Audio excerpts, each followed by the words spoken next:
Épisode 190, comme on dit chez nous, ou 190, comme on dit par chez vous, ça va se passer en duo pour une fois, vous allez voir.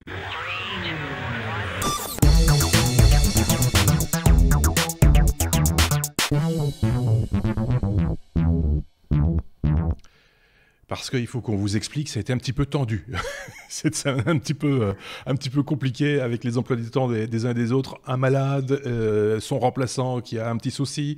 Et donc, du coup, ben voilà, on se retrouve finalement en duo, comme je vous le disais, avec Sébastien, de l'autre côté de la planète. Ou pas très loin en tout cas, du côté de Cape Town, pour parler technologie, parce que, bah oui, les distances sont complètement abolies depuis un moment avec les nouvelles technologies, hein, ça on le sait bien, Sébastien, donc voilà, donc ça va être l'occasion de faire ça en duo. Là que j'ai perdu ma conduite, mais c'est pas grave, je vais la retrouver bien vite, je pense, en tout cas j'espère, voilà. J'ai lu un peu le courrier des auditeurs, parce que du coup, oui, on a eu un petit peu moins de temps pour préparer. Le courrier des auditeurs, je pense qu'il n'y a pas vraiment de questions posées, en tout cas de choses qui appellent des réponses. Dis-moi si je me trompe, Sébastien, mais à moins que toi tu aies vu quelque chose Non, j'ai rien vu. de spécifique, rien de très particulier. Toujours de très très bonnes remarques. On salue évidemment également ceux qui agrémentent, on va dire, chaque vidéo ou chaque billet de blog de liens divers et variés pour étayer un petit peu et documenter les news dont on vous parle chaque semaine. Ça fait du bien aussi, ça fait partie du jeu également. On n'est pas les seuls à pouvoir partager comme ça des connaissances, et on est toujours assez intéressé de pouvoir confronter nos news avec les vôtres sur les différents sujets qui nous occupent. Voilà, les autres petits camarades, ne vous inquiétez pas, reviendront très prochainement, ils vont bien, je vous rassure. Mais là, voilà, c'est l'occasion de le faire à deux, comme on l'avait déjà fait d'ailleurs avec Marc il n'y a pas tellement longtemps. Ce sont des choses qu'on arrive à faire assez facilement et très régulièrement. Là, je recherche de nouveau mes boutons et je trouve celui qui concerne le jingle suivant. Puisqu'on lance directement du coup notre abécédaire classique avec la lettre C. C comme cybersécurité. Les États-Unis vont se doter d'une agence dédiée. Moi, je pensais que c'était déjà le cas, Sébastien, qu'il y avait déjà une agence aux États-Unis qui traitait des affaires de cybersécurité. Non, bah, je pense que la mission était plus ou moins déjà répartie entre plusieurs agences, comme c'est souvent le cas aux États-Unis avant que ça se structure. Il y avait la NSA qui faisait pas mal de choses, mais qui était censée n'intervenir que sur, allez, avec un scope bien limité. Mmh. Là, ce qui se passe, c'est que, en fait, bon, on se souvient tous de tout le foin qu'il y avait eu autour de la Space Force, qui avait donné beaucoup de fil à retordre aux journalistes pour essayer de comprendre qu'est-ce que Trump et son administration entendaient par là. Et déjà à l'époque, j'avais trouvé ça un petit peu. Alors bon, dans les faits, hein, sur le plan politique et organisationnel, ça fait du sens. Mais je pense que la plupart des gens, et notamment des électeurs de Trump, s'imaginent que on va aller combattre les rebelles d'Al-Qaïda dans un vaisseau de la mort ou je sais pas quoi. Bref, toujours est-il que moi, j'avais trouvé à l'époque que je comprenais pas pourquoi il n'y avait pas encore effectivement de véritables agences dédiées ou de forces Mmh. dédiées à la cyberguerre d'une certaine manière, en tout cas des nouvelles attaques et des nouvelles menaces qui pouvaient se profiler avec Internet et avec la technologie d'une manière générale. Et il se trouve qu'en 2017, le département de la sécurité intérieure, donc le DHS, Department of Homeland Security, avait confirmé les trouvailles de Symantec qui avaient détecté des attaques des intrusions au niveau des salles de contrôle, notamment des centrales électriques Ah oui. américaines. Attaques qu'ils avaient attribuées à la Russie, ni plus ni moins. Bien sûr, la Russie a toujours nié en bloc. Ouais, c'est l'ennemi habituel, hein, Hein. depuis la guerre froide, c'est toujours les Russes. C'est toujours eux. Mais le parallèle est intéressant parce que, Ouais. bon, en l'occurrence, les intrusions, elles sont, ça, c'est pas des petites intrusions de rien du tout. C'est pas, on va éteindre la lumière des toilettes dans la salle de contrôle. Carrément un interrupteur qui leur permettait de contrôler la fourniture d'électricité à certains Ouais. secteurs de la grille américaine, quoi. Donc c'était assez inquiétant et ça l'est toujours parce que d'ailleurs le DHS estime qu'il y a toujours des centrales qui sont encore compromises sans forcément en être conscientes parce que Mmh. les attaques sont assez bien foutues entre guillemets. Et en Ouais. plus, c'est des attaques qui ont été menées par des biais, enfin pas du tout sophistiqués, puisque c'est essentiellement de l'ingénierie sociale, c'est-à-dire en gros, Mmh.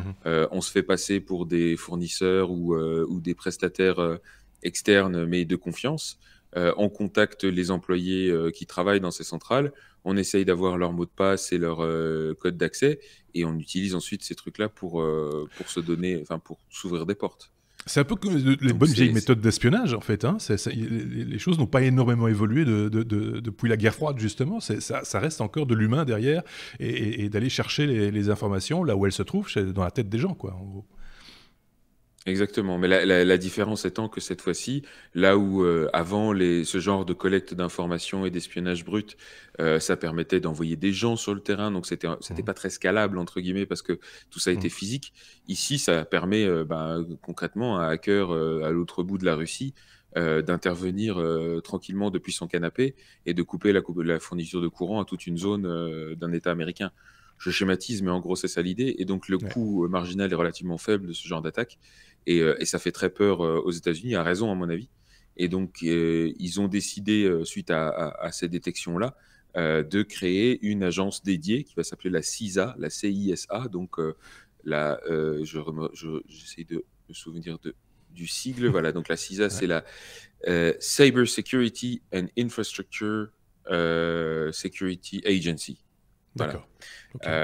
Et qui va intégrer voilà, aussi bien la sécurité physique des installations que la cybersécurité et aussi toute une composante de communication d'urgence, c'est-à-dire au cas où on est effectivement attaqué ou au cas où il y a des blackouts provoqués par une attaque externe, comment on fait pour continuer à Mhm. communiquer et assurer les services essentiels de l'État, quoi.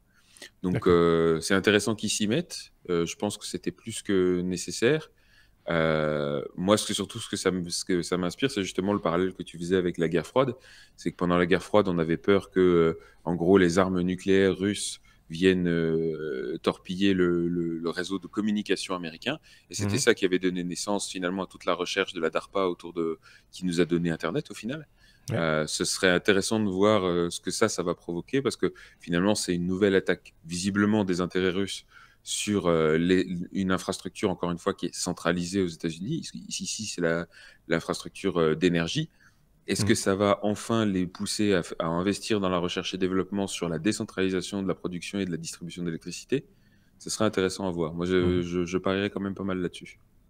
Ce qui me faisait penser que ça existait déjà, c'est peut-être que je suis trop perturbé par mes lectures. Et je ne sais pas si tu te rappelles des romans de Tom Clancy, qu'il avait réalisé en collaboration avec un autre auteur dont j'ai oublié le nom malheureusement, il ne me revient pas. C'était les fameuses romans Net Force 1, Net Force 2, etc. Où il avait imaginé déjà une police du web à l'époque. Je ne sais pas si ça te dit quelque chose ou pas. Enfin voilà, moi c'est pour ça que Non, sans doute j'ai que pas lu ces j'étais un livres. peu pollué par ça. Et je me suis dit, tiens, ça doit certainement exister d'une manière ou d'une autre. Bah, finalement, c'était pas le cas. Donc il était grand temps de remédier à ça. Et tu l'as bien expliqué, Sébastien. Je tiens à préciser aussi pour ceux qui nous écoutent et qui n'ont pas l'image que le Sébastien que vous entendez, c'est celui qui a une barbe. Ceci dit, j'ai vu récemment l'autre Sébastien et du coup, il s'est mis à se laisser pousser la barbe aussi. Donc ça va être compliqué à un moment donné de s'en sortir. Qu'est-ce que vous voulez, c'est comme ça. Hein. On est à la lettre D déjà. Non, C, oui, non, D, pardon. Je vais y arriver. D comme DJI. Il y a eu des annonces cette semaine, me semble-t-il, Sébastien. Et c'est vrai que ça, c'est une marque, une fabrique, si je puis dire, qui est conçue de près hein, pour ses drones, pour ses caméras, pour différentes raisons. Alors effectivement, on connaît DJI pour ses drones, qui sont la Mhm. référence du marché tout simplement en la matière, que ce soit au niveau grand public ou au niveau professionnel. On a déjà parlé, par exemple, on avait testé le Mavic Air dans un hors-série Ouais. sur les technos. Je crois qu'à C'était un plus moment donné, un vous aviez retour parlé aussi du d'expérience. Hein, Mavic Pro. c'était plus un retour Oui, c'est ça. d'expérience, le premier contact avec la machine, hein, parce qu'il y a eu quelques petites erreurs factuelles d'ailleurs que certains n'avaient pas manqué de nous faire remarquer. Ce sont des choses qui arrivent quand on touche à la première fois à quelque chose, on teste un petit peu, on découvre et on fait découvrir ça à chacun évidemment après de faire sa propre expérience également sur ce domaine. Mais effectivement, tu l'as bien dit, c'est déjà une approche, on va dire, de ce que DJI propose. C'est ça. Donc, on les connaît pour leurs drones. Alors ici, c'est plus dans la catégorie des produits vidéo Mhm. et notamment au niveau des stabilisateurs. Donc, ils ont déjà un certain nombre de produits stabilisateurs de caméras dans leur gamme qui bien souvent tirent leur technologie de ce qu'ils installent sur les drones, justement. Mhm. On avait notamment le Osmo Mobile qui est sorti maintenant dans sa deuxième version. On a le Ronin qui est sorti aussi début d'année pour stabiliser des grosses caméras DSLR. Et ici, ils nous proposent un nouveau produit on va dire dans l'entrée de la gamme, enfin, si on peut dire, vous allez voir pourquoi, qui s'appelle l'Osmo Pocket. Ouais. Alors, pourquoi c'est intéressant? C'est que moi, j'ai l'Osmo Mobile 2, par exemple, que j'utilise quand je veux prendre des vidéos stabilisées en voyage. Sauf que justement, j'ai vite déchanté quand je me suis rendu compte qu'à l'usage, le machin était quand même assez gros, assez lourd, Mhm. assez compliqué à transporter, même à mettre en place, puisqu'il faut, en gros, pour vous rappeler, hein, c'est une espèce de bras articulé sur 3 axes sur Ouais. lequel vous pouvez mettre votre smartphone. Ouais. Et ensuite, il y a un système robotisé à l'intérieur qui détecte automatiquement les mouvements que vous faites avec Mhm. avec votre main et qui C'est les ce qu'on appelle un compense avec les gimbal, hein. moteurs pour que ça Oui. Voilà, c'est C'est ça, ce ce qu'on qu'on appelle. appelle un Voilà, c'est gimbal. ça. Allez. Et comme je le dis, ce truc-là, le Osmo Mobile 2, est assez encombrant. Et du coup, ça limite un petit peu l'utilisation qu'on peut en faire, la pertinence du truc, et surtout la spontanéité. C'est parce que Mhm. voilà, on doit prévoir, ah, il faut que j'embarque le truc avec moi. Et puis quand on veut prendre une image, il faut installer tout un brol, mettre le téléphone dedans, le brancher, lancer l'app, etc. Donc c'est pas quelque chose de super facile. Et je pense que c'est typiquement pour répondre à ces problèmes-là que l'Osmo Pocket fait beaucoup de sens. Alors, pour ceux qui n'ont pas l'image, l'Osmo Pocket, c'est quoi? En gros, c'est enfin, une caméra déjà. Donc, la caméra est intégrée. Ici, vous n'avez pas besoin d'une caméra externe comme celle d'un smartphone Mhm. ou un DSLR. Vous pouvez utiliser directement la caméra qui est dessus, qui est articulée de nouveau sur 3 axes, donc qui est stabilisée mécaniquement. Et en plus, avec tout un système, avec une espèce de poignée qui prend qu'à la forme en gros d'une grosse barre de chocolat, sur laquelle il y a un petit écran tactile en plus, donc qui vous permet de contrôler tous les éléments de l'interface, Tout donc qui est petit. complètement indépendante. Un C'est vraiment pouce. tout petit, ça fait vraiment la taille. Ouais, c'est ça. C'est un pouce Ça fait la l'écran. taille d'un gros marqueur, quoi. Oui, c'est ça. Donc c'est assez bien designé. Et alors, ça permet effectivement de tourner des vidéos en 4K à 60 images par seconde. Pas Donc c'est mal. quand même pas négligeable en termes de qualité de tournage. Et alors, autre chose qui est intéressante, je trouve, là-dessus, c'est qu'ils ont trouvé le moyen d'installer une espèce de port universel dessus, sur lequel ils vont pouvoir proposer tout un tas d'accessoires. Alors, ils vont bien sûr en proposer eux-mêmes. J'ose espérer qu'à terme, ils vont ouvrir leurs spécifications pour que d'autres fournisseurs puissent aussi amener des accessoires. Mais là, ils ont déjà, en tout cas, expliqué ou présenté toute une gamme d'accessoires qui vont de l'adaptateur qui permet quand même de le connecter directement à un téléphone, que ce soit un iPhone ou un téléphone avec un port USB-C d'ailleurs. Ça, ce sera déjà fourni dans la boîte. Mhm. Mais vous aurez des accessoires en plus, comme par exemple une petite molette qui permet de contrôler un peu plus le mouvement de la caméra sur ses axes. Mhm. Euh, Vous aurez aussi un accessoire du style case de recharge. Donc, c'est une espèce de Ouais. petit caisson dans lequel vous mettez le truc et qui le recharge en même temps.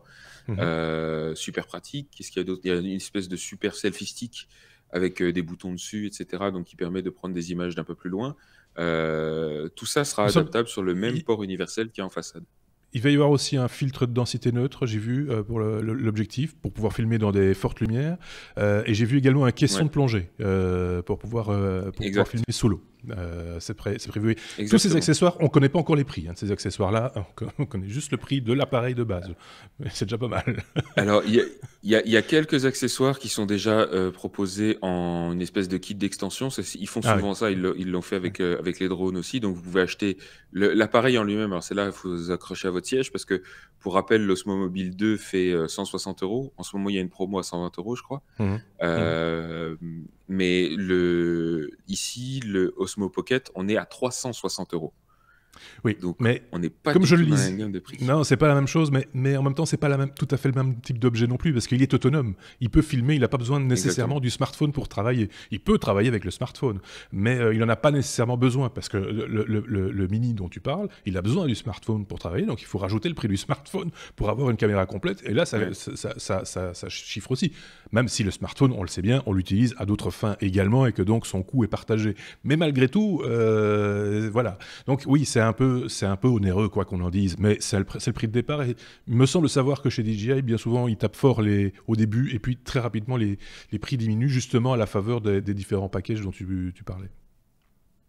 Oui, donc là, effectivement, c'est le prix de l'appareil de base avec juste le petit adaptateur qui permet de le brancher sur son téléphone Mhm. et un petit étui de protection. Il y a un kit qui est déjà disponible, enfin qui est déjà out of stock surtout, mais qui est en tout cas disponible sur leur store, qui inclut aussi comment dire, une carte SD de 32 Go, parce qu'il n'y a pas de carte SD avec le modèle de base. D'accord. Le contrôleur wheel, c'est-à-dire cette petite molette qui vous permet de contrôler aussi l'angle de la caméra. Un module sans fil, parce que ça c'est intéressant, mais apparemment, si j'ai bien lu en tout cas les spécifications, et là aussi si vous constatez qu'il y a des erreurs, n'hésitez pas à nous corriger, mais de ce que j'ai vu, l'appareil en lui-même ne supporte pas ni le Bluetooth ni le Wi-Fi, et donc il a D'accord. besoin d'un petit module extérieur pour pouvoir se brancher en sans fil. Ça c'est fourni Ouais. dans le kit en plus. Et qu'est-ce qu'il y a d'autre encore? Kit J'ai d'extension, contrôleur wheel, avec toutes module sans fil et adaptateur, oui. tous ces accessoires qui sont pas nécessairement des accessoires dédiés, hein, pour le coup, c'est des trucs un petit peu universels quand même, hein, mais ça me fait quand même fort penser à la méthode GoPro, quoi. Tu vois, on achète la caméra, mais il faut l'habiller Exactement. complètement, quoi. Il y a des trucs à faire autour.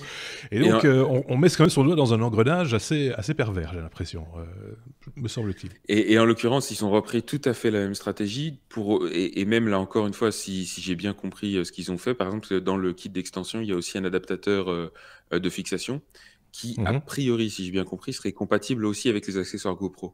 Donc, vous permettrait d'attacher la caméra, par exemple, sur une bretelle d'un sac à dos, sur un casque de moto ou de sport extrême, sur le dos de votre chien, comme il le montre dans la vidéo de démo. Enfin voilà, donc effectivement, je pense qu'ils ont une forte stratégie orientée accessoires, ce qui met donc pour l'instant, il y en a que quelques-uns qui sont dispo chez eux. Ils vont nous en proposer d'autres, et encore une fois, ça m'étonnerait pas qu'à terme ils ouvrent la spécification pour que d'autres fabricants puissent aussi se joindre à la fête. Mais Ouais. donc voilà, en tout cas, le truc est super intéressant. À suivre, comme on dit dans ce cas-là, parce que c'est vrai que l'encombrement des caméras, et en particulier des gimbals de manière générale, parce que c'est vrai que c'est des trucs un petit peu, c'est mécanique en plus, hein, donc ça prend un peu de place. Là, j'ai vu l'étui dont tu parlais, qui se tourne, qui est assez bien, assez joli d'ailleurs, hein, une espèce de cylindre comme ça, qui permet de le recharger, avec des voyants à l'extérieur. Enfin voilà, tout ça c'est bien conçu, c'est bien pensé, c'est bien dans l'esprit de la marque, à suivre comme je le disais, mais c'est vrai que moi j'étais un petit peu amoureux, si tu veux, de ces petites caméras vidéo d'il y a quelques années, il y a 7 ou 8 ans. C'était des petites caméras blanches avec juste un gros bouton rouge. Je sais pas si tu te rappelles de ça, j'ai oublié le nom de ce truc. Ouais, Et ouais. c'était d'une simplicité à toute épreuve. Il n'y avait pas de configuration possible, c'était juste une carte SD, un gros bouton rouge, et dès tant qu'on avait son doigt qui poussait sur le bouton rouge, on filmait. C'était Ouais. juste parfait. Ici, on sent que c'est vraiment, ils ont bien compris quels étaient les besoins des gens qui font des vlogs, par exemple, hein. C'est de ça dont ils Alors, ont besoin. l'utilisation typique, c'est le vlog, clairement. Il y a une forte composante là-dessus. Il y a un mode selfie, par exemple, qui fait du face tracking, donc qui vous garde automatiquement au centre de l'image, quels que soient vos Mhm. mouvements.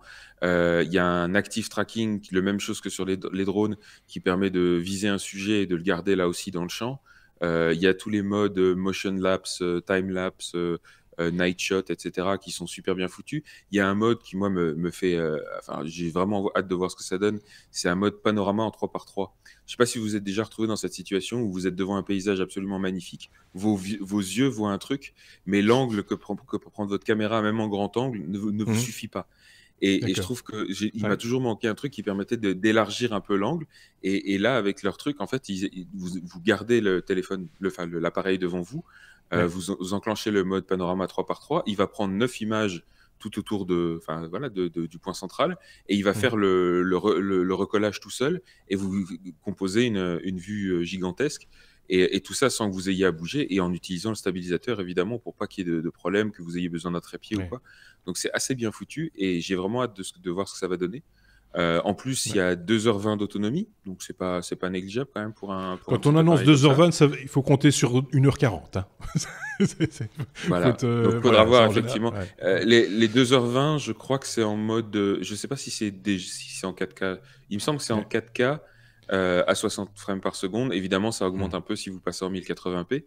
Et Ouais. ah oui, et tu parlais aussi des possibilités de configuration. Apparemment, le truc est assez simple parce qu'il est aussi ciblé. Tu parlais du vlogging, mais il y a un autre Mhm. gros besoin, c'est les stories Instagram. Oui. Ils ont développé une nouvelle application qui s'appelle Mimo, qui va vous offrir tout un tas de fonctionnalités de montage, de filtrage, de trucs un petit peu fun, qui vous Mhm. permettent de faire des petites vidéos très courtes à partager sur Instagram assez rapidement. Mais il y a aussi des fonctionnalités plus pro pour, par exemple, enregistrer vos vidéos en RAW Ah, ou pas en mal, ouais. ciné-like, régler les paramètres manuellement, comme l'ISO, l'aperture et tout ça. Ouais, ouais. Donc c'est vraiment bien pensé et je crois que je vais craquer. Petit bémol au niveau du son. Alors j'ai pas vu, forcément pas entendu non plus le résultat s'il y a un micro interne. Je sais qu'il faut un adaptateur pour brancher un micro externe.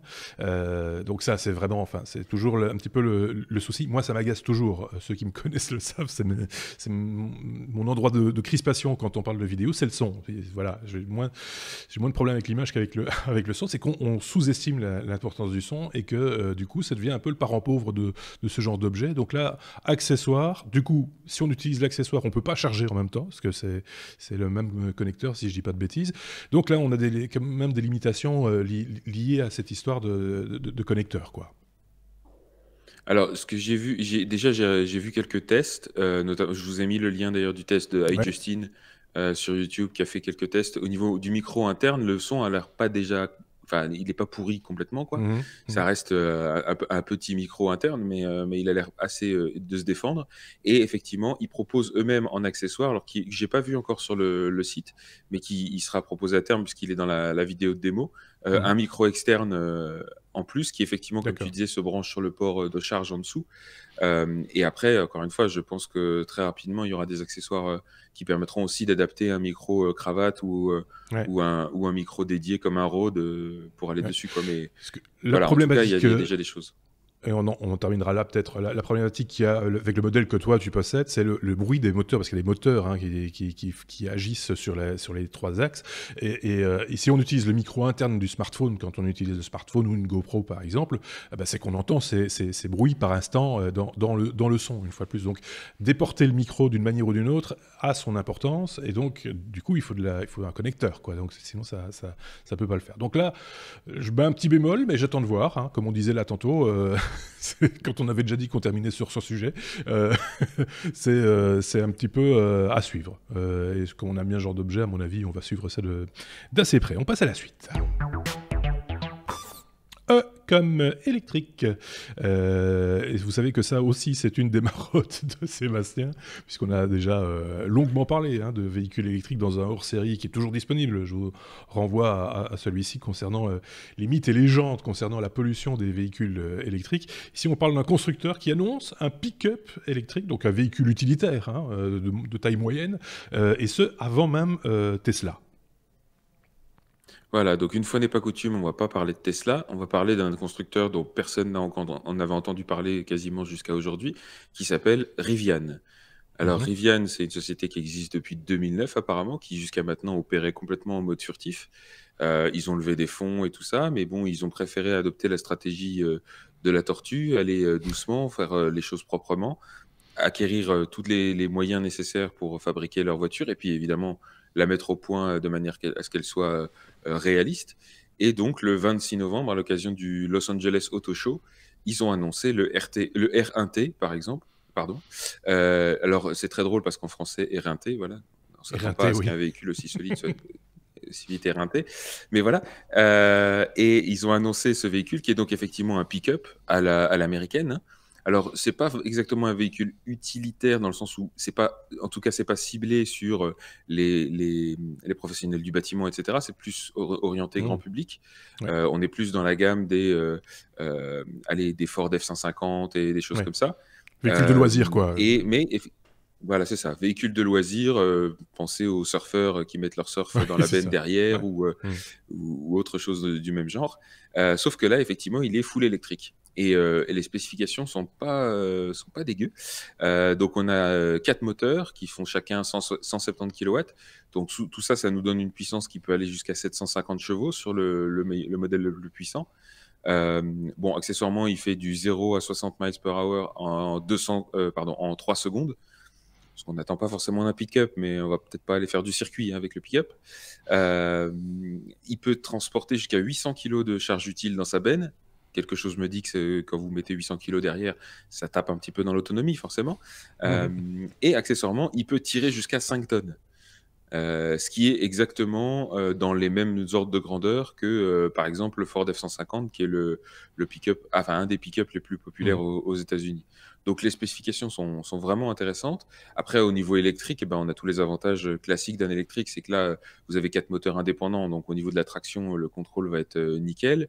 Vous avez 3 écrans à l'intérieur, un en position centrale, comme sur les Tesla, un qui sera au niveau du tableau de bord, donc juste derrière le volant, Mhm. et un petit écran dont on ne comprend pas trop l'utilité, mais qui ira sur les places arrière pour permettre aux gens de contrôler la musique ou la clim. C'est un petit Mhm. peu superflu, mais bon, voilà. Et alors, petite chose intéressante aussi, c'est qu'ils ont rajouté plein de petites fonctionnalités dont on ne comprend pas forcément le côté indispensable.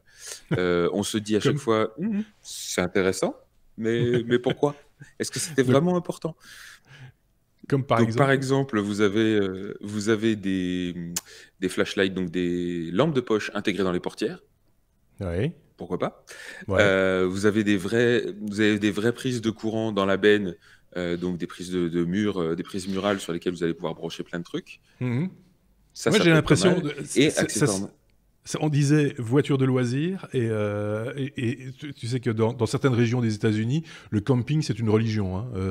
Et je me demande si Exactement. c'est pas aussi la voiture du campeur, tu vois, qui part tous les week-ends Ouais.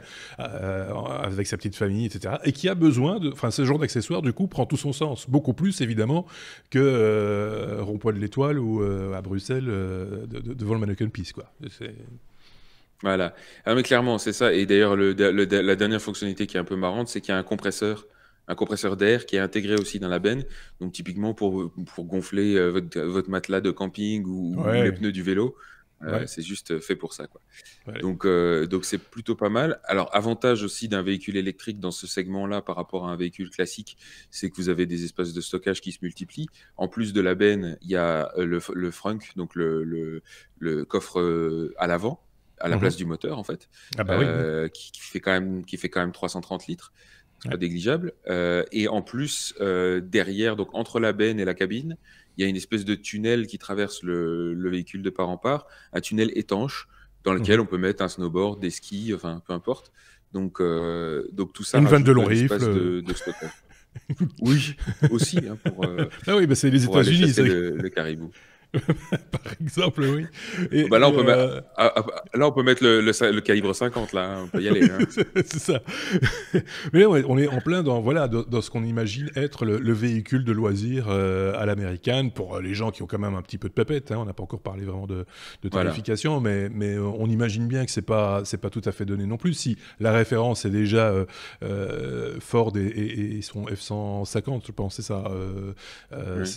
On est quand même dans des prix, ça tape déjà très fort. Mais alors là, en plus, en full électrique, on imagine bien que ça va pas être tout à fait simple. Juste avant de parler tarifs et de prendre les commandes en même temps, j'avais déjà lâché l'image quelques instants pour ceux qui ont l'image, mais comme ça ils ont la primeur aussi, c'est qu'il y a une version, j'allais dire bâchée, mais hardtop SUV quoi, du véhicule qui existe déjà ou qui est en projet ou c'est juste comme ça pour rire. C'est une option.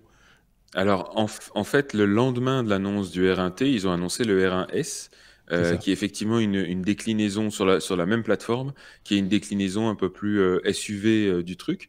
Alors, avec en gros, les mêmes spécifications, hein, quelques petites différences près liées à l'absence de benne. Mais, Mhm. mais ici, on est plus sur du genre Land Rover C'est ça, ouais. ou Jeep Cherokee, on va dire. Mais en tout électrique, de nouveau, avec tous les avantages qu'on a déjà cités avant. Le style est quand même pas mal. Mhm. Et alors là, celui-là, a priori, sera disponible après. Au niveau de disponibilité, vous pouvez déjà précommander aujourd'hui, moyennant un petit acompte de 1000 $, ça va. Ouais. Mais les livraisons devraient démarrer début 2020, si tout se passe bien pour le R1T, et fin 2020 pour le R1S, donc la Mhm. version SUV. Donc voilà, ça c'est au niveau des disponibilités et de la commercialisation. Encore une fois, les précommandes sont ouvertes pour les deux modèles. Et alors, au niveau des tarifs, justement, Voilà. pour bien positionner le truc, on est sur du haut de gamme, hein. Ouais. Je pense que les gars, ils se positionnent clairement en concurrent plus à Tesla qu'à une Chevrolet Volt, hein. Mhm. Le tarif de base dont ils parlent pour l'instant, c'est 69 000 $. pour la version de base avec la plus petite batterie. Mhm. La plus grosse batterie, celle qui pousse jusqu'à 400 miles, c'est-à-dire 600 km à peu près, on arrive à du 100 000 $. Ah ouais. Donc c'est déjà des bons prix, sachant que pour faire un ordre de grandeur, effectivement, un F-150, je crois que c'est de l'ordre de 29 000 $ à peu près. Mhm. Donc, avec des performances comparables, évidemment. Donc voilà, les prix sont pas donnés, c'est du véhicule de loisir plutôt haut de gamme. Ouais. Et je pense qu'ils vont en vendre. Je Je pense. pense qu'ils vont en vendre. Ouais. Pour info, pour rappel aussi, on en avait déjà parlé dans des épisodes précédents, mais Tesla a aussi ce projet-là quelque part dans Mhm. ses cartons. Maintenant, il n'y a rien qui a été annoncé officiellement encore pour ça. Il y a juste eu des tweets d'Elon Musk à droite à gauche.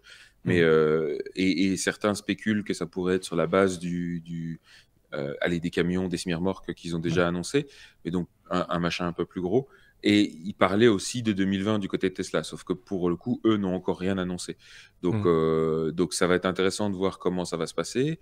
Est-ce que peut-être il y a un rachat qui pourrait être possible, sachant qu'en plus les véhicules de Rivian ont quand même un inconvénient, c'est que les batteries sont assez grosses, hein, c'est des Ouais. batteries de 180 kWh, Mhm. la plus grosse, et donc c'est déjà 2 fois une grosse Model S, on va dire, et il supporte la charge rapide en 160 kW, Mhm. mais sur une prise qui n'est pas celle de Tesla, donc il sera Ouais. pas compatible avec les superchargeurs, par exemple. Ouais. Ouais. Ouais. Et ils n'ont pas leur réseau de superchargeurs à eux.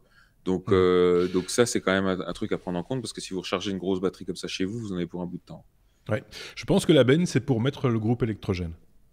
C'est c'est parce... Comment? Non, mais parce que tu pars à la campagne, etc. Tu pars dans les bois, dans les grands espaces. Bon, tu dois calculer comme le chemin de retour parce que voilà, t'auras pas de prise. Tu auras des grizzlies, tu auras des épicéas, mais tu auras pas de prise. Donc c'est ça le danger aussi. C'est peut-être là que ça va coincer un tout petit peu, mais ça reste un beau projet à observer encore une fois. Non, Voilà, après, c'est très ciblé sur le marché américain. Eux, ils bien pensent sûr. quand même, ils visent quand même 200 000 ventes par an. Ah oui, quand même. Bon, pas tout de suite, évidemment. Ils ont Ouais. déjà leur usine. Alors ça, c'est intéressant, c'est qu'ils ont déjà une Mhm. usine dans l'Illinois, je crois. Ou D'accord. dans le Non, la boîte est dans le Michigan, mais l'usine est dans l'Illinois. Donc, ils ont déjà prévu le truc. Maintenant, il va falloir monter en charge, hein, et on sait les difficultés que même Tesla a rencontrées en la matière pour sa Model 3. Donc, il va falloir voir effectivement est-ce qu'ils vont arriver à tenir le truc, mais ça va être clairement ciblé sur le marché américain. Ça m'étonnerait qu'on voit arriver ça sur nos Ouais. marchés à nous de sitôt. Je pense aussi, mais bon, ça laisse rêveur quand même, hein, il faut bien le dire.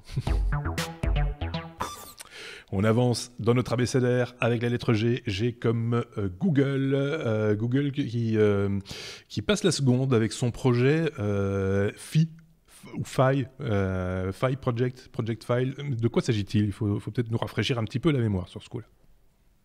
Alors, le Project Fi, c'est un opérateur virtuel, ce qu'on appelle un MVNO dans le jargon, donc un Mhm, opérateur mobile virtuel qui a été lancé en 2015, mais vraiment en mode expérimental, un peu à la sauce Google, c'est-à-dire on fait tout en bêta.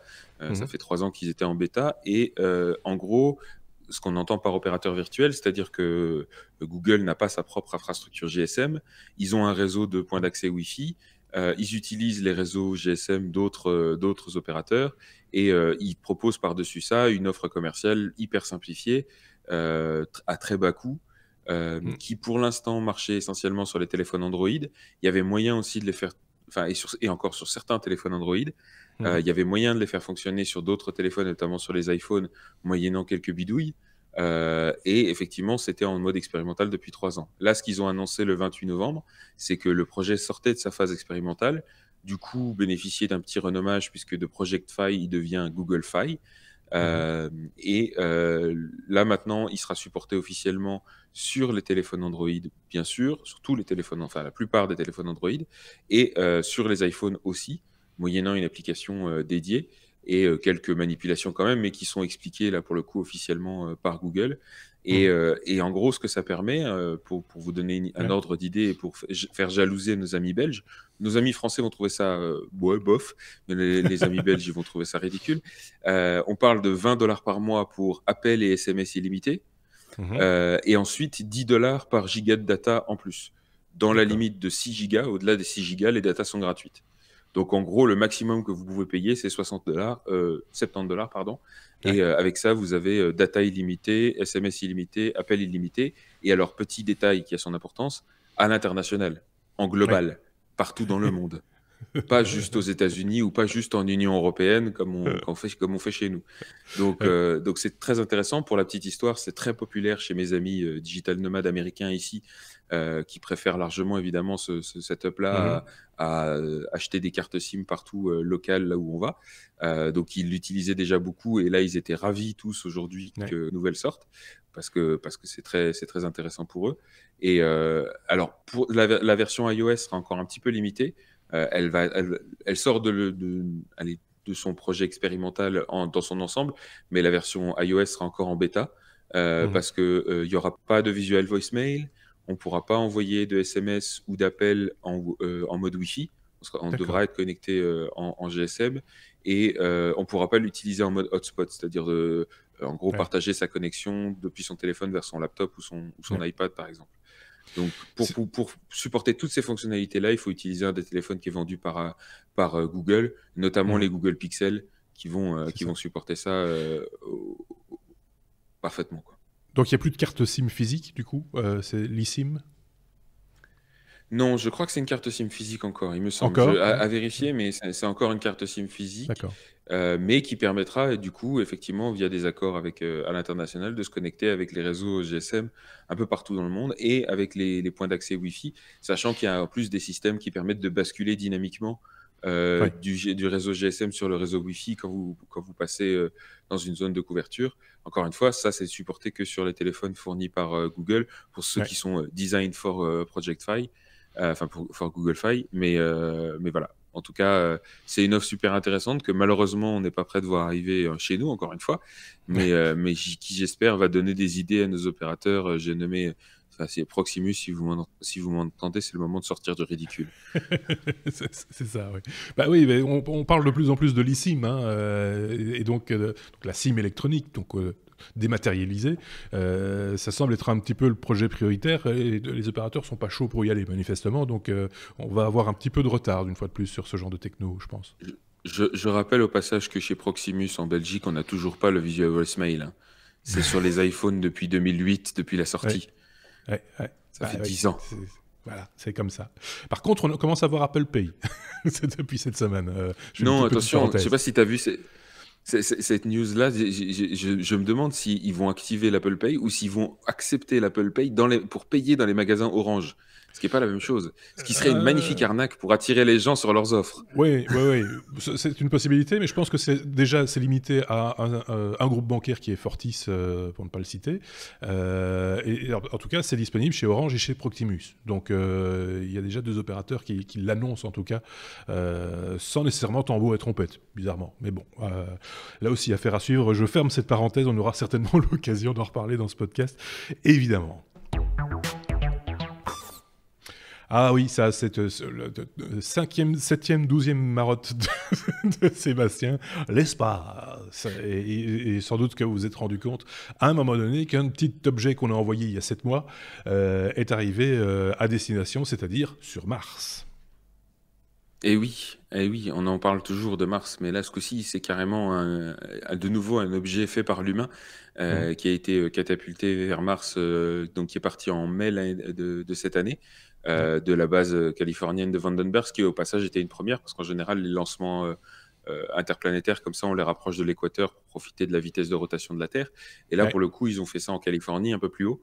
Donc c'était déjà une première. Et là, au bout de 7 mois, il est enfin arrivé à destination. Et alors, je ne sais pas si on peut dire qu'il a atterri, en tout cas, il a amarci. oui, c'est ce qu'on dit. Il s'est posé sur Mars le 26 novembre. Euh, donc c'était assez excitant parce qu'il y avait plein de choses là-dedans qui étaient assez tendues. Alors c'était pas aussi crispé que Curiosity. Je ne sais pas si vous vous souvenez, c'était le rover qui est toujours en activité d'ailleurs, mais qui avait été comment dire, déposé sur la planète par une espèce de grue volante. Enfin, c'était un truc absolument rocambolesque. Ici, c'était un petit peu moins tendu que ça, mais quand même, c'était des procédures assez compliquées. Et surtout, le problème avec Mars, c'est que comme c'est à, je crois, 7 ou 8 minutes lumière de nous, Mhm. on peut rien faire. Une fois que la procédure a commencé, elle doit se dérouler en automatique complètement. Donc Et ça veut puis dire après, on 7 croise les minutes. doigts, on serre les fesses. Ouais, ça veut dire 7 minutes de stress Voilà. total et voilà et là on croise effectivement les doigts, on fait je sais pas des incantations, on brûle de l'encens, on fait plein de choses comme ça C'est ça. voilà. Et on a vu effectivement C'est- en direct la joie des Français aussi parce qu'il y a du matériel français à bord. Hein. Ouais, donc pour info, c'est pas un rover, c'est pas comme Non, Curiosity, c'est vraiment une espèce de robot foreur, on va dire. je coupe 2 secondes parce que j'ai vu une illustration, quelqu'un qui a fait le dessin où tu avais Curiosité qui venait parler à la sonde en question, qui disait ah les bâtards ils t'ont même pas donné de roues. C'est vrai, du coup c'est un peu ridicule. Mais non, c'est pas si ridicule, c'est ridicule que ça. Non, parce que l'objectif ici, il se défend, effectivement, on s'imagine toujours que le robot, ça doit forcément avoir des roues. Ben non. Mais ici, en l'occurrence, c'est un robot qui va rester fixe sur la surface, qui s'est posé très près de l'équateur, et dont l'objectif va être d'analyser sous la surface, en fait. Donc, en gros, il y a trois principaux instruments dessus. Il y a un sismomètre qui va être posé sur la surface, mais hypersensible, qui va permettre de capter tous les tremblements de Mars. Mhm. Mais aussi de faire des analyses de structures internes de la planète. C'est ce qu'on fait même sur Terre quand on va analyser les couches inférieures. On envoie des ondes et on analyse comment elles reviennent. Et en fonction de ça, on en déduit un petit peu les différentes couches qu'il y a sous Terre. Là, ils ont innové de façon hallucinante pour arriver à faire ça avec un seul sismomètre, alors que Mhm. typiquement, il y en a besoin de trois. En plus, il y a, vous verrez dans je vous conseille la lecture de la petite BD de The Oatmeal qu'on vous a mis en Mhm. lien sur le blog, où en gros ils disent c'est une espèce de taupe au bout d'un fil Mhm. qui va aller creuser jusqu'à 5 mètres sous la surface. Donc ils vont creuser un trou de 5 mètres, mettre une sonde au bout et sur tout le câble, ils vont capter la température pour voir comment la température change en fonction de la profondeur. Et ça va être très utile, notamment pour essayer d'estimer la probabilité de la présence d'eau liquide en profondeur, ce qui Mhm. serait potentiellement très intéressant. Et aussi, le troisième instrument, c'est pour mesurer les oscillations de l'axe de rotation. Mhm. Parce que ça, on en a besoin pour tout un tas de choses, et aussi pour comprendre tout simplement comment Mars s'est formé, et donc par extension comment la Terre s'est formée et comment elle risque d'évoluer, puisque Oui. Mars est un petit peu plus loin que la Terre dans son cycle de vie, on va dire. Elle est un peu après.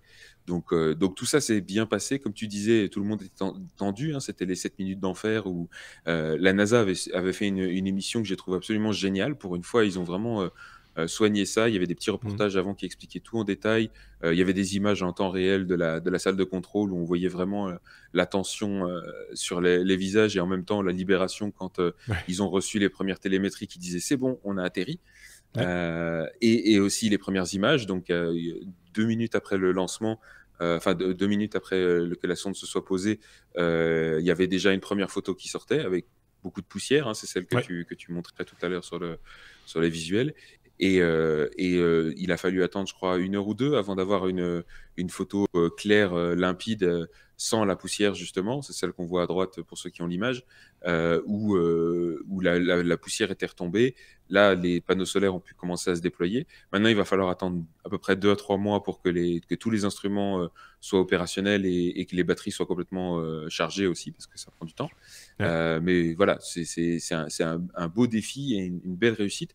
Je précise au passage qu'en plus de la sonde, ils avaient lancé en même temps et sur le même lanceur des CubeSat, donc des petits Oui. satellites de la taille d'une valise, une boîte à chaussures, qui étaient partis en parallèle, donc qui flanquaient un petit peu la sonde sur son trajet, et qui étaient conçus déjà à titre expérimental. C'était vraiment des démonstrateurs pour vérifier est-ce on pouvait avoir l'utilité d'un CubeSat sur des telles distances, parce que pour l'instant, les CubeSats, c'était plutôt en orbite autour de la Terre. Et Mhm. là, ils ont utilisé les CubeSats pour retransmettre le signal pendant toute la phase d'approche, D'accord. sachant qu'il n'y avait pas de satellite, enfin, il n'y avait pas de sonde en orbite autour de Mars qui était correctement positionnée pour le faire. Donc, si Mhm. les CubeSats n'avaient pas fonctionné, on aurait dû attendre plusieurs heures pour avoir les données. Là, grâce aux CubeSats, en 8 minutes, du coup, on avait les données qui revenaient quasi instantanément. Donc c'était une belle réussite puisque les deux CubeSats sont arrivés à destination. Ils en avaient envoyé deux au cas où il y en a un qui foire. Là, les Mhm. deux sont arrivés à destination. Alors, ils vont pas orbiter autour de Mars parce qu'ils n'ont pas de système de propulsion pour se mettre en orbite. Ils vont juste continuer leur route. Donc maintenant, ils passaient au large de Mars, et puis voilà. Attention aux priorités de droite. Il paraît qu'il y a une Tesla qui passe dans le coin de temps en temps. Il faut faire un petit peu attention maintenant. Il y a quand même beaucoup d'objets qui circulent. Non, il y a de la place, il y a de l'espace. Ne vous Oui, inquiétez pas. Parce que souvent on entend ça quand on envoie comme ça des objets dans l'espace. On dit on va encore polluer l'espace. On n'a pas fini de polluer la Terre. On pollue l'espace. C'est même pas une. Enfin, c'est microscopique à l'échelle de l'espace. Hein, ce genre d'objets. Voilà. C'est bon. C'est pas bien pollué. pour vous donner pour donner, alors effectivement, c'est un vrai problème pour les orbites, notamment les Ouais. orbites basses terrestres, où il commence à y avoir beaucoup allez, de D'objets. junk, on va dire, de Mmh. déchets, voilà, c'est ça que je Mmh. cherchais. Et bon, même là, ils sont quand même très espacés parce qu'on parle d'échelles gigantesques. Mmh. Là, pour ce qui est sur Mars, je crois qu'il y a 8 machins sur la surface martienne aujourd'hui, Ouais. 8 machins humains, en comptant Curiosity, Pathfinder et maintenant Insight, et puis Ouais. toutes les autres sondes qui se sont crashées ou qui ont survécu, peu importe. Vous pouvez aller voir ça sur Wikipédia. Mais donc, c'est pas. Voilà, il y a de la place encore. C'est On pas enverra des techniciens surpopulation de encore. surface. Bah oui, il faudra bien envoyer quelqu'un Elon à un moment Musk avec donné. son balai. C'est ça, voilà. Et un gilet jaune, allez hop. Allez, la lettre R comme RGPD. On va parler de LinkedIn, je vais y arriver, LinkedIn, Google, Facebook également, qui tous trois sont dans la tourmente. Ça ne doit pas être les seuls, hein, mais les trois gros morceaux quand même, hein, qui se mangent quand même quelques petits soucis avec notre fameux règlement européen. Voilà, donc il y a eu quelques news qui sont sorties un petit peu en rafale ces derniers temps dans la presse. On a parlé de LinkedIn notamment, qui a été pris la main dans le sac en train d'utiliser 18 millions d'adresses email de personnes qui n'étaient pas encore inscrites chez LinkedIn, donc probablement des listes d'emails qu'ils ont rachetées à droite à gauche, pour les cibler sur des pubs Facebook, pour les rediriger évidemment vers LinkedIn. Donc ça, normalement, ils n'ont pas le droit de faire, puisque fatalement, comme les adresses ne leur appartiennent pas, a fortiori, ils n'ont pas le consentement explicite des utilisateurs en question pour pouvoir les cibler sur quelques démarches marketing que ce soit. Donc ça ne respecte pas du tout le RGPD. Ils se sont fait taper sur les doigts, notamment par l'autorité de protection des données en Irlande, où pour Mhm. info, toutes les boîtes ont déplacé leur centre de données juste avant la mise à jour, enfin la mise en place du RGPD. Ça ne les empêche pas de se prendre des procès et des enquêtes quand même. Et là, l'autorité irlandaise a dit bon, bah, c'est quand même pas cool, vous arrêtez ça tout de suite. LinkedIn a dit oh, pardon, désolé, on voulait pas, désolé, on arrête ça tout de suite et on ne nous y reprendra plus.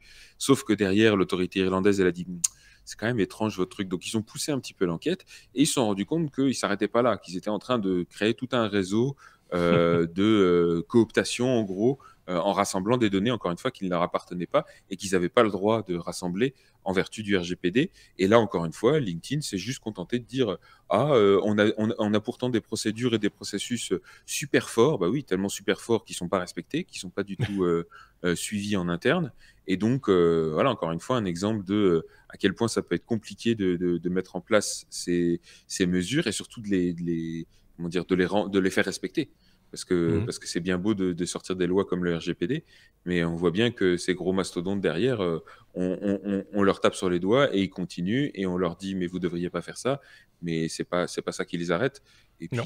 ils peuvent faire tous les communiqués de presse qu'ils peuvent pour s'excuser, ça change rien au fait qu'ils se foutent royalement de nos données. Donc dans ce sens-là, effectivement, le RGPD est intéressant et heureusement, enfin c'est pas les seuls à se faire embêter avec ça. Disons, je ne sais pas s'ils s'en foutent royalement ou si le niveau des amendes éventuelles est tellement bas que finalement, c'est pas une priorité, quoi. S'il arrive quelque chose, ce sera un petit incident et ça va nous coûter un petit peu, mais voilà, on peut se permettre ça, vu ce que ça va nous rapporter. Voilà, c'est un peu Et ça l'idée. Hein. c'est c'est effectivement ça le problème, et c'est effectivement un des paris du RGPD, c'est d'inverser la vapeur en termes de modèle économique.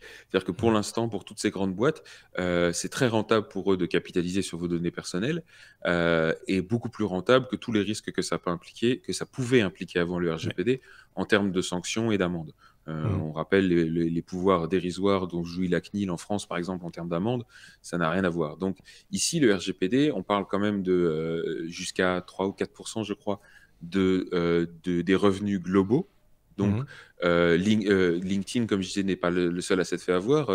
Google est traîné en justice par cette association de consommateurs pour là, ce coup-ci, pour la fonctionnalité qui permet d'activer ou de désactiver le tracking GPS. C'est ça, ouais. Et ils accusent Google tout simplement de ne pas être très explicite sur les conséquences d'activer ou désactiver cette fonctionnalité, et donc de ne pas respecter le RGPD. Et là, encore une fois, si le procès va au bout et que ils écopent de la peine maximum, 4% de leurs revenus globaux, ça équivaut à 4 milliards de dollars. Là, ça va commencer à taper dans leur modèle économique de manière assez sévère. Alors ça, c'est dans le cas où, évidemment, tout va jusqu'au maximum. Mais toujours est-il que moi, ce que j'espère, j'ai du mal à y croire, mais en tout cas, je pense que c'est le pari que font les gens qui sont derrière ce truc-là, c'est encore une fois d'inverser la logique en termes de modèle économique et de les pousser à arrêter de tout capitaliser, encore une fois, sur la récolte et l'exploitation de nos données personnelles, parce que c'est pas les consommateurs qui vont d'eux-mêmes se rendre compte de cette arnaque-là. Il faut arriver à imposer des contraintes d'une certaine manière à ces gros opérateurs. Alors, on a parlé ici de Google et de LinkedIn, mais il y a aussi Amazon Facebook. qui a été pris la main dans le sac Oui. avec...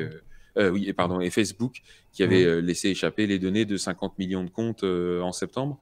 Donc, voilà, toutes ces sociétés-là ne prennent pas les mesures nécessaires pour protéger nos données. Par contre, elles prennent toutes les mesures nécessaires pour les rassembler et les exploiter ad nauseam. Donc, effectivement, il faut mettre de l'ordre là-dedans. Maintenant, parce que ce qui est sûr, c'est que on part vers des déséquilibres également, parce que les petites entreprises, enfin plus petites que celles-là, entre guillemets, qui investissent pour être dans le respect, pour être dans les rails, qui investissent et grèvent leur budget pour y arriver, elles vont se faire épingler, parce que si on leur tombe dessus, ça va exploser, enfin ils sont morts quasiment. Et à côté de ça, les gros, on ne va pas trop les inquiéter, parce qu'on sait que de toute façon, ils ne vont pas payer. C'est ce qui risque de se passer à un moment donné. C'est souvent... justement, c'est ça qui est rassurant. C'est ça qui est rassurant de voir ces procès qui commencent à apparaître, c'est que justement, c'était une crainte que j'avais aussi, c'est qu'au final, la cible visée n'allait pas du tout être inquiétée, et là, visiblement, ils le sont. Je veux dire, Google, Facebook, LinkedIn, je pense qu'Amazon ne va pas tarder à s'en prendre un aussi derrière, donc tout cela vont devoir à un moment donné rendre des comptes. J'espère en tout cas que ça va aller jusqu'au bout. Ce qui est sûr, c'est que déjà, aujourd'hui, les départements légaux de toutes ces boîtes-là tournent à plein régime. Parce que c'est ça aussi le RGPD, hein, c'est de donner du boulot à ces pauvres avocats qui n'en avaient pas assez. Donc, les experts en RGPD de tout il y en a eu un paquet. genre. Hein, donc, il y en a encore. Voilà, et là, c'est un métier florissant en ce moment. Hein, donc là, je pense que ça va bien marcher pour eux. Mais toujours est-il que ça va changer un petit peu la donne et c'est pas plus mal. Ces fameux experts qui avant disaient on va vous expliquer comment être dans les rails et respecter le RGPD, et qui maintenant, 6 mois après son lancement, quelque chose comme ça, disent on va venir faire un audit si vous voulez bien pour voir si vous êtes toujours dans les rails, etc. Enfin, c'est tourne en boucle comme ça. Donc voilà, c'est vrai qu'à un moment donné, les choses deviennent tellement complexes que quand c'est pas ton métier de faire du CRM et des trucs du genre, et que ton métier c'est de vendre des choses sur Internet par exemple, ou de faire tout à fait autre chose mais via Internet, bah tu fais appel à des experts, on espère les plus sérieux possible, mais souvent, malheureusement, souvent non. De temps en temps, on peut tomber sur des cas un petit peu particuliers. Tu voulais rajouter un truc? Et surtout, ce qui est très ambigu, comme tu disais, c'est qu'avant, les experts, avant que la loi rentre en fonction, vendaient beaucoup de services en disant on va vous expliquer comment être dans les clous. Maintenant, probablement qu'une bonne partie des mêmes experts sont là pour dire aux boîtes bon, vous n'êtes pas dans les clous, on va vous expliquer comment passer outre passer entre les mailles du filet, quoi. Oui, c'est un peu ça. Donc, c'est un métier d'avenir. C'est vraiment un métier d'avenir. On passe à la suite. Et on avance, et on reprend de l'altitude. Vous l'avez remarqué, SpaceX, une news concernant l'une des boîtes d'Elon Musk. Un nom volant pour sa Big Fucking Rocket. La fameuse BFR, c'est ce qui a été annoncé, mais pas que. Il y avait des annonces plus intelligentes que ça quand même dans la foulée. Voilà, on va garder les annonces pour la BFR pour la fin, parce qu'effectivement, il y avait Ouais. deux news liées à SpaceX cette semaine, sur lesquelles je voulais revenir rapidement. La première, c'est que SpaceX et la NASA ont annoncé enfin la date du premier vol test de la capsule Crew Dragon. Donc, Mhm. pour rappel, hein, aujourd'hui, les États-Unis sont obligés de dépendre des Russes, et notamment du lanceur Soyouz, pour envoyer des astronautes américains vers la Station spatiale internationale, depuis la fin, tout simplement, des vols de la navette spatiale. Ici, ça fait plusieurs années maintenant qu'ils bossent avec des boîtes privées, notamment avec SpaceX et Boeing, pour Mhm. concevoir des nouvelles capsules pour envoyer des astronautes américains directement par leurs propres moyens. Et le Crew Dragon de SpaceX en est un. Donc jusqu'à maintenant, la capsule Dragon était déjà utilisée pour tout ce qui est cargo. Évidemment, les contraintes ne sont pas les mêmes, hein, parce qu'il n'y a pas besoin de beaucoup d'oxygène, de pression et tout ça. Quand on n'envoie que du cargo, pour des humains, c'est un peu plus compliqué. Et là, la Crew Dragon était en conception depuis longtemps et le premier vol de test aura lieu le 7 janvier 2019. Alors, dans un premier temps, sans équipage, juste avec des capteurs pour vérifier que tous les paramètres sont bons et accessoirement obtenir la certification de la NASA. Mhm. Ensuite, dans un second temps, plus tard dans l'année, il y aura un deuxième vol, toujours non habité, mais pour tester les systèmes de secours, et notamment les systèmes d'annulation de vol. Et le troisième vol seulement intégrera trois astronautes qui seront là pour tester tous les systèmes à bord. Donc ce sera le premier vol habité, avec comme objectif, si tout se passe bien, d'avoir des rotations régulières qui démarrent avant la fin de l'année 2019. Mhm. Pour en tout cas le Crew Dragon, je rappelle qu'effectivement Boeing travaille sur son Starliner en parallèle. Tout ça pour dire que avec le temps, plus le temps passe, plus l'être humain devient humain. Parce que dans les années 50, fin des années 50, on aurait mis un chien dans la capsule ou un singe. Ou des mouches. Trois exemples, ou une poule maintenant, on aurait pu mettre une poule. Mais non, ça, tu as toutes les associations de protection animale qui se seraient levées comme un seul homme pour t'interdire de faire une chose aussi horrible, et on peut le comprendre en plus, hein, sérieusement. Mais là, la technologie aidant, on n'a plus besoin de mettre des animaux dans les capsules pour voir si on peut respirer, s'il fait assez chaud, et des choses comme ça. C'est vrai, hein, c'est bien. Ah, ouais, complètement. Et on a de la télémétrie en temps réel et on a des choses qui Ouais. nous permettent de prendre des mesures à distance beaucoup plus rapidement. Donc, c'est évident que la technologie nous a permis d'éviter pas mal Mhm. de ces choses-là et de raccourcir les tests aussi. Parce qu'ici, Ouais. normalement, si ce premier vol non habité se passe bien, je dis le troisième, il y aura déjà des gens dedans. Ouais. Peut-être à une certaine époque, on aurait fait 10 vols non habités avant de pouvoir y avoir suffisamment confiance, quoi. 3 passagers, je pense, hein, dans cette capsule, si je dis pas de bêtises, contrairement Pas dans au celle-là, Soyuz. dans le Ah, d'accord. troisième vol. D'accord, ok. Ah non, Parce que en capacité totale, en capacité je totale, crois qu'on ouais. est à 6. Ah, On peut en pardon, mettre on a 6 pas. dedans. Ah, 6 quand même. Ah oui, donc contre 2 Oui, pour il me les vaisseaux semble, hein. Soyuz. Ouais. Donc c'est quand même pas Les mal, vaisseaux quoi. Soyuz peuvent contenir jusqu'à 3 personnes. Et Ça un va sur être le le cas notamment de porte-bagages. la. Non, c'est ça, sur le porte-bagages. Non, non, donc là, par exemple, il y a d'ailleurs, la prochaine mission Soyuz démarre le 2 décembre, donc dans 3 jours, D'accord. à l'heure de l'enregistrement. Et il y aura effectivement une Américaine, un Russe et un Canadien. Mhm. Dans la première mission de test de Crew Dragon, il y aura 3 personnes, 3 ingénieurs pour vérifier que tout fonctionne bien. Mais il me semble, à vérifier, mais il me semble qu'à terme, la capsule peut supporter jusqu'à 6 personnes. Donc ce D'accord. sera aussi une capacité de vol beaucoup plus importante. Ou alors 3 personnes et du cargo, hein, Oui, évidemment. c'est ça. Toutes les combinaisons sont possibles. Un peu équilibré, c'est clair. Donc Donc ça, c'est une affaire aussi voilà. à suivre, hein, et de près, parce que ça va être quand même une grosse innovation, hein, par rapport à ce qui existe. Depuis la navette, entre guillemets, depuis l'abandon de la navette, ce sera Ouais, ouais. la première fois qu'il y a un opérateur supplémentaire sur les allers-retours avec l'ISS. C'était donc une des annonces, et puis l'autre annonce. Voilà, l'autre annonce qui là concerne la BFR, donc la Big Falcon Rocket ou Big Fucking Rocket, comme vous voulez, qui pour le coup n'avait que ce nom-là ou d'autres noms comme nom de code. Là maintenant, apparemment, les noms sont plus ou moins arrêtés, en tout cas jusqu'au prochain changement d'avis d'Elon Musk. Ici, donc le lanceur, c'est-à-dire le premier étage, sera appelé Super Heavy, et la partie navette, donc le deuxième étage encore, sera appelé Starship. D'accord. Donc comme les Starship Enterprise et tout ça, encore une fois, Ouais. la petite influence Star Trek qui va bien. Alors, pour la petite info plus surprenante, par contre, c'est que on se souvient qu'en septembre, il avait annoncé utiliser la BFR et avec un nouveau design pour une mission lunaire. Hein. Vous vous souvenez de ce milliardaire japonais Mhm. qui va aller faire le tour de la Lune avec cet artiste pour faire une petite opération de com et éducation aussi. Et ben depuis le septembre, ils ont déjà tout changé. C'est-à-dire Ah, qu'ils se sont rendus compte qu'il y avait des trucs qui n'allaient pas marcher, et donc ils ont apparemment fait un changement radical dans le design de la fusée. On ne sait pas encore exactement quelle en sera la nature ou qu'est-ce que ça va impliquer exactement, et surtout les applications que ça va avoir sur l'agenda du vol lunaire. Mais toujours est-il qu'a priori, il y aura de nouveau des modifications qui vont être apportées, et des modifications importantes. Euh, et on ne sait pas encore en quoi ça consiste, encore une fois. J'espère que ça va pas être, allez, que ça va pas trop traîner maintenant avec tous ces changements d'avis, parce que leur agenda reste d'envoyer une première mission vers Mars, mission cargo, donc non habitée, en 2022, mhm. donc dans seulement moins de 4 ans, Ouais, et une mission habitée en 2024. ouais. Donc C'est, tout ça on voudrait est, dire qu'il faudrait qu'ils stabilisent les plans assez vite. Hein.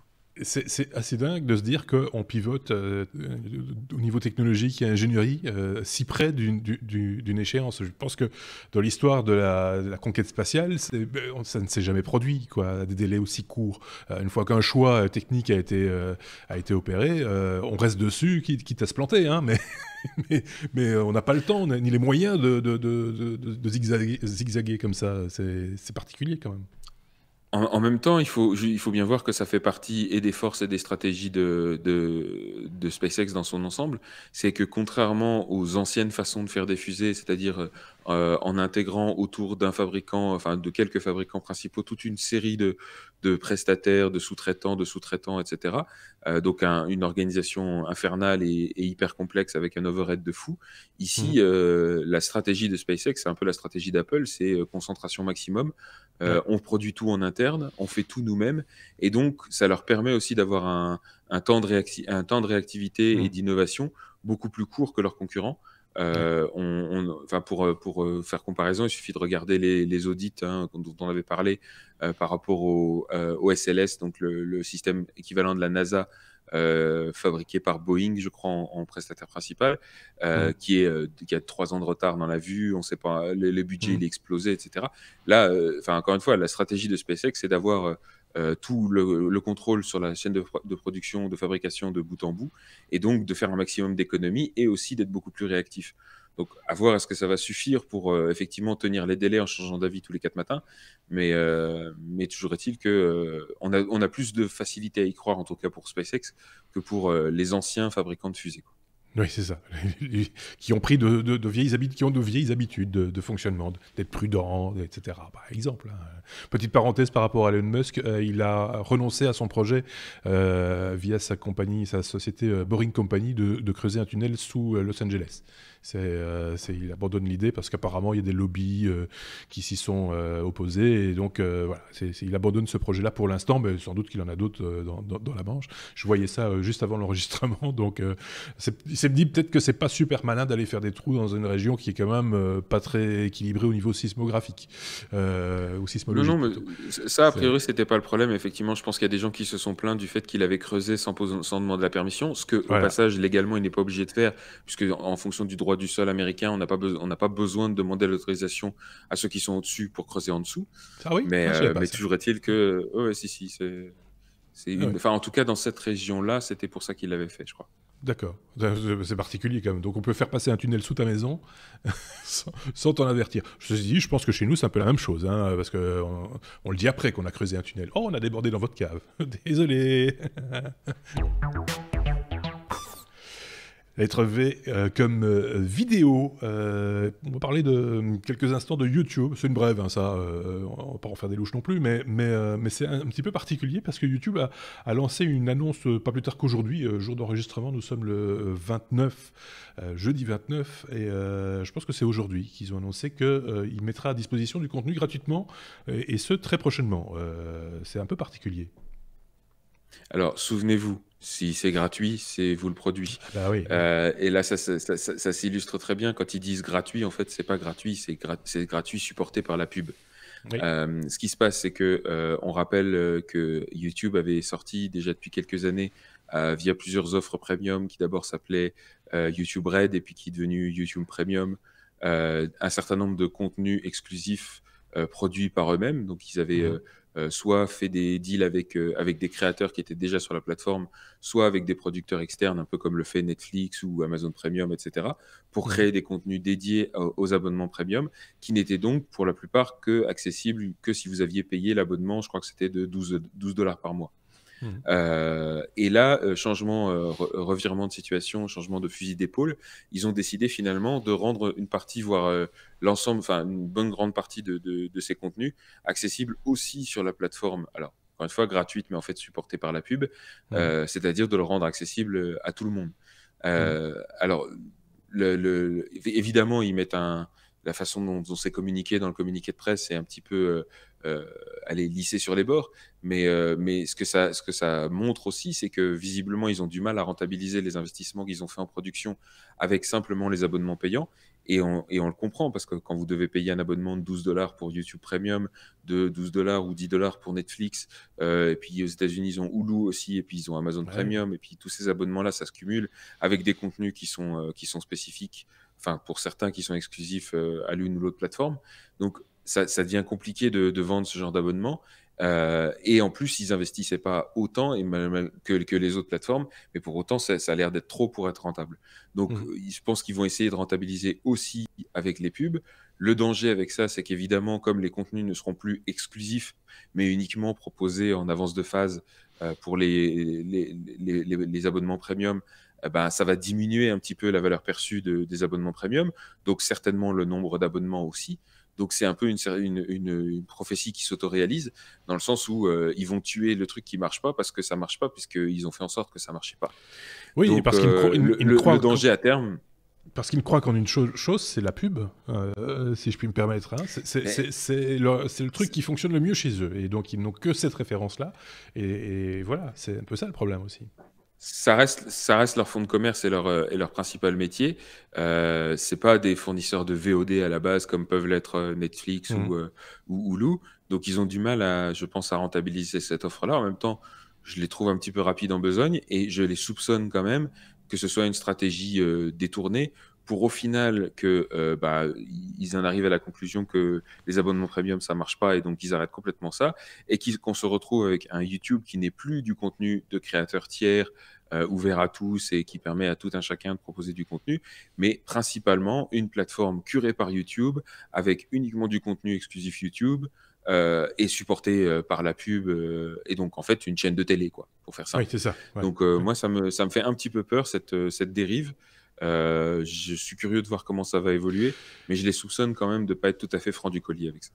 Un truc un petit peu particulier quand même, parce qu'ils annoncent la couleur un petit peu en avance quand même, parce que cette gratuité, enfin cette ouverture des vannes est prévue pour 2020 quand même, hein. Et là on n'est pas encore en 2019. C'est un petit peu particulier d'annoncer si tôt la fermeture, ou en tout cas le changement de politique d'un service. Si j'ai bien lu, je crois qu'ils vont commencer la transition et commencer à basculer certains contenus début 2019. Ouais, c'est ça, Effectivement, en 2020, ce sera l'intégralité de l'offre qui sera passée. C'est progressif. Donc voilà, c'est effectivement... Je les soupçonne quand même d'avoir de manière détournée convaincu, par exemple, des gros créateurs, genre allez, PewDiePie, je crois, fait partie du lot. Allez, l'ex-copine de David Dobrik, j'arrive plus à me souvenir son nom. Enfin bref, des gros créateurs de YouTube, ils les ont convaincus de créer du contenu exclusif en leur promettant des revenus liés aux abonnements qui seraient plus stables que les revenus de la pub. Et au final, tout ça va disparaître, les contenus seront toujours là, ils seront toujours exploités, mais uniquement avec de la pub, avec tous les problèmes qu'on connaît aujourd'hui avec la pub. C'est-à-dire qu'en gros, c'est les annonceurs qui sont rois, qui disent ça je veux pas, mon puritanisme, mes clients qui aiment pas voir des choses qui leur plaisent pas, les gros mots, etc. Enfin voilà, donc moi ça me plaît pas trop, cette dérive de la plateforme, et YouTube me fait de plus en plus peur. Ce débat pub, pas pub, moi je lis beaucoup sur tout ce qui concerne le podcasting de manière générale, ce que nous faisons aussi, on est des podcasteurs aussi, mais bon, producteurs de contenu diffusés sur différents services, dont le podcast, dont YouTube, etc. Donc c'est intéressant de voir comment on le finance dans des pays qui ont un historique plus long que le nôtre, hein. Ils sont là-dessus depuis bien plus longtemps, et on constate, et en tout cas ceux qui ont de l'expérience, qui ont 10, 15 ans d'expérience dans le domaine, le disent, c'est pas la pub, c'est la 10e possibilité. Avant ça, il y en a 9 autres des possibilités de se financer, de payer le contenu, dont le crowdfunding, dont les produits dérivés, enfin voilà, il y a plein d'autres opportunités. Et la pub, c'est sans doute celle qui paye le moins bien et qui est la plus invasive, la plus contraignante, comme tu le disais, par rapport aux annonceurs qui ont des exigences, etc. Et donc, c'est un modèle qui n'est pas, en tout cas, quand on crée du contenu audiovisuel en ce qui nous concerne, c'est pas le modèle nécessairement, en tout cas sur le net, le plus stable et le plus intéressant. Donc voilà, ça conforte ce que tu penses, et c'est d'où, je disais, l'originalité de l'annonce, quoi. On retourne à la VOD, donc la vidéo payée par la pub, quoi. C'est un retour en arrière quelque part. Voilà. Un truc à rajouter, mon capitaine? Non, ce sera tout. Non, ce sera tout. Je vous l'emballe. Avec la lettre W, parce que oui, c'est la fin de ce 190e, 190e épisode, lettre W comme oui mais non qui a été choisi comme certaines des news dont on a parlé d'ailleurs par Marc, qui devait remplacer Xavier, comme ça vous savez tout, et qui n'a pas pu le faire. On le salue au passage. Il avait sélectionné cette news, me semble-t-il. Combien de temps faut-il ça me fait rire, pour digérer des Lego? Voilà. C'est une question particulière avec une réponse qui va être particulière aussi, à mon avis. Alors, je suis très content qu'on ait l'opportunité de parler des Lego, parce qu'en l'occurrence, c'est ma marotte numéro 983. Et on a rarement l'occasion de parler des Lego dans un podcast tech. Donc, ici, on sait tous à quel point ça fait mal de marcher sur un Lego. Ça, c'est une épreuve. C'est conçu pour ça, c'est un instrument de torture. Et ici, des scientifiques, en l'occurrence, ne se sont pas arrêtés là. Ils se sont amusés à avaler des Lego. Et pourquoi, vous me direz-vous? Pour voir combien de temps, effectivement, ça prenait de les... Comment on va dire ça poliment? De les expulser par voie naturelle. Ah oui, d'accord, de s'en débarrasser, quoi. Voilà, de s'en débarrasser. Alors, on pourrait se dire, c'est complètement ridicule, à quoi ça sert, mais imaginez, vous êtes pédiatre, hein, vous êtes le docteur Ross dans Urgence, et une maman en panique vient vous voir parce que son fils de 3 ans a confondu une magnifique barre de Lego 8x2 toute carrée avec son Kinder Delice. Et du coup, il a ingéré le machin, et maintenant on aimerait bien savoir quand est-ce qu'on sera sorti d'affaires et quand est-ce qu'il y aura plus Kevin, sauvez mon Kevin. On le tenant par les pieds. C'est ça. Et du coup, vous êtes le docteur Ross, vous lui dites quoi à la maman paniquée, vous savez pas combien de temps ça va prendre. Et du coup, il y a des pédiatres qui se sont posé la question et qui ont donné de leur corps à la science, qui se sont portés volontaires pour faire une étude. Et en l'occurrence, ils ont avalé les petites têtes de bonhommes de Lego. Alors, c'est pas des barres de 8x2, ils sont pas fous quand même, les mecs. C'est les petites bouboules, enfin, c'est assez sphérique dans l'ensemble. Et puis ensuite, de chercheurs, ils sont devenus, comment dirais-je, fouilles merde. C'est-à-dire qu'ils sont allés chercher pour voir combien de temps ça mettait en moyenne pour ressortir dans leur déjection. Et je suis sûr que vous allez être absolument fasciné d'apprendre qu'en moyenne, une tête de bonhomme Lego, ça met à peu près 1,71 jours à passer dans votre système digestif. Soit un transit complet. Soit un transit complet. Ouais. Alors, pour la petite blague, ils ont quand même eu des effets assez bizarres. C'est-à-dire qu'il y a quand même une tête de Lego qui n'a jamais été retrouvée. Ah, ça, c'est moche. Est-ce qu'elle est restée coincée ou est-ce qu'elle est passée entre les mailles du filet? Les chercheurs ont quand même mis en conclusion dans le rapport qu'une des conclusions qu'ils pouvaient en tirer, c'est que comme le chercheur, en l'occurrence, qui a perdu une tête de bonhomme Lego, était un homme, ça illustrait le fait que les hommes étaient beaucoup moins impliqués quand il s'agissait de chercher la merde. Oui, parce qu'il y a des études parallèles qui convergent aussi. C'est une histoire de fou, parce qu'en plus, il faut bien se rendre compte que l'intestin d'un enfant n'est pas le même que celui d'un adulte, et que donc ça ne se passe pas nécessairement de la même manière, parce que la tête de Lego, sa taille est unique. Il n'y a pas des têtes de Lego pour adultes et des têtes de Lego pour enfants, soyons clairs. Donc en gros, ne le faites pas chez vous, ça c'est un premier point. Tu as bien fait de préciser que ces têtes de Lego étaient un petit peu arrondies, donc ça passe peut-être mieux que effectivement le gros bloc carré avec les côtés côté bien tranchant, là, tu vois, les coins bien pointus. Tu vois, rien que l'idée de la vallée, déjà, ça me fait mal. J'ai mal au larynx, quoi. C'est une horreur complète, cette histoire. Je dis, on pense toujours aux grands morceaux, mais il y a des petits morceaux de Lego aussi, hein, qui sont plus en vente d'ailleurs, je pense, justement parce qu'ils sont trop petits et que les enfants peuvent les avaler. Parce que voilà, c'est ça aussi. Mais même une brique 1 par 2, hein, je veux dire, c'est déjà tout carré, etc. Et on ne fera pas croire que ça va aussi vite qu'une tête de Lego. Moi, j'exige qu'on refasse une étude avec d'autres formes de Lego, parce que la petite tête, c'était trop facile. Bon, bien sûr, ça va prendre un autre niveau de chercheur, hein, plus kamikaze, mais quand même. Non, je pense que pour être totalement équitable, il faut faire appel à une autre marque et mettre du Duplo. Ou tu vois, il y a moyen, à mon avis, clipos. Ou des clipos, et enfin essayer avec différents types de matériel. Non, sans déconner maintenant, je trouve ça complètement débile de faire des trucs pareils, hein, soyons clairs. Mais c'est important de savoir aussi que tout ça maintenant c'est normalisé justement pour éviter que les enfants, parce que les enfants ont tendance à tout mettre en bouche, hein, c'est bien connu, et qu'ils avalent des trucs comme ça et qu'ils s'étouffent, ce serait quand même très couillon. Et donc ça permet quand même de mettre en évidence peut-être. J'espère en tout cas ça nous permet d'en parler, de dire faites attention quand vous achetez des jouets qui soient bien labellisés et sécuritaires, etc. Parce que voilà, un accident est trop vite arrivé. Et ça, c'était des adultes. Laissez faire les adultes. Des médecins en plus, donc ils peuvent s'opérer eux-mêmes s'ils ont envie. Machin, c'est mon Duplo, il est où? Donc, voilà.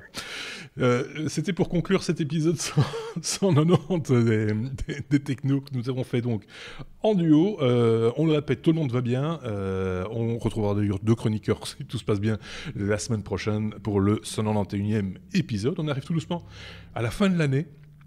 Donc on va certainement, comme on le fait d'habitude en fin d'année, vous poser des questions, ou vous sonder, voir un peu comment vous avez envie de voir évoluer les technos et les choses du genre. Donc on aura l'occasion sans doute d'y revenir. Pas de bonus cette semaine, je tiens à le préciser, il n'y en a pas chaque fois. Même si on aurait pu largement faire un bonus espace avec Sébastien, ou électrique une fois de plus. C'est toujours ou Lego, c'est pourquoi pas, mais c'était pas le cas cette semaine, donc un épisode d'une longueur assez habituelle de plus ou moins 1h15. C'est ce qui est plutôt pas mal. On va laisser Sébastien à Cape Town. On va se retrouver très prochainement, hein. Sébastien, je sais pas quand t'es au planning toi prochainement, je sais plus, encore cette année. Dans 2 semaines. Donc voilà, on se retrouvera donc dans 2 semaines et on vous souhaite une bonne semaine. N'hésitez pas à mettre des pouces vers le haut sur YouTube, des étoiles sur les plateformes de podcasting, etc. Et n'hésitez pas également à faire vos petits commentaires sur les réseaux sociaux ou dans les commentaires sur YouTube ou sur notre site lestechno.be. Vous êtes évidemment toujours les bienvenus. À très bientôt. Au revoir.